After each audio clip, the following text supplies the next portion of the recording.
தப்பு விஜய் தானே பண்ணார், கொடுத்துட்டு போங்க.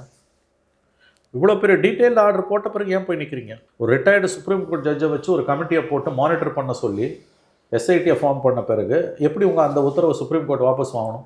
வாங்காது. வாங்கினா சுப்ரீம் கோர்ட்டுக்கு அசிங்கம், அந்த ரிட்டையர்டு ஜட்ஜுக்கு அசிங்கம். ஏங்க ரிட்டையர்டு சுப்ரீம் கோர்ட் ஜட்ஜுனா அவருக்கு ஒரு ஸ்டேச்சர் இருக்குங்க.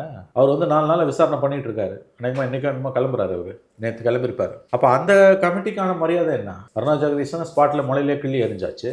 இப்போ இது 2 வாரம் விசாரணை நடந்த பிறகு என்ன பண்ணுவீங்க நீங்கள்? ஏன்னா சில காஸ்மெட்டிக்ஸாக அதை கேட்டாங்கல்ல, அந்த எஸ்ஐடி காம்போசிஷனில் வேறு அதிகாரிகளை போடுன்னு. இன் அடிஷன் டு தட் 2 அதிகாரிகளை கூட போடலாம், இப்போ இருக்க அதிகாரிகளை எடுக்காமல். அல்லது அது கூட முடியாதுன்னு டிஸ்மிஸ் பண்ணிட்டு கூட போகலாம். அதனால் இது மடியில் கணம் இருந்தால் வழியில் பயம் இல்லை. இவ்வளோ தூரம் பதறின்னு ஏன் போகிறீங்க? வக்கீல்களுக்கு மட்டும் எவ்வளோ செலவுங்க இந்த 4 வருஷமாக இந்த கவர்மெண்ட் வந்ததுலேருந்து? அதில் நியாயமான செலவுகளை ஒத்துக்கிறேன். மாநில அரசோட உரிமைகளுக்காக கொண்டு போனது ஒன்றுன்னா ஆளுநர்லாம் எடுத்து பண்ணாங்களே சார், அதெல்லாம் கரெக்ட். மற்றபடி வந்து அடாவடியாக போய் நிற்கிறதுக்கெல்லாம் முகுல் ரோத்தகி, கபில் சிபல், சிங்வி எல்லாம் ஒரு நாளைக்கு 50 லட்சம் 60 லட்சம் 80 லட்சம் வாங்குறவங்களை கொண்டு போய் மக்கள் வரி பணம் தானே, எத்தனை கோடி செலவாயிருக்குது.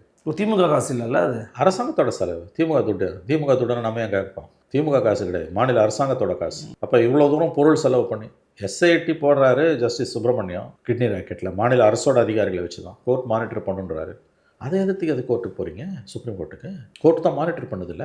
நியோமேட்டின் ஹேர் க்ரோத் லோஷன். இது சாதாரணமான ஹேர் ஆயிலை விட பல மடங்கு வேகமா ஊடுருவி முடி கொட்டுறது, அடர்த்தியின்மை, சிறுவயது வழுக்கை போன்ற பிரச்சனைகளை தடுத்து முடி அடர்த்தியா வளர உதவுது.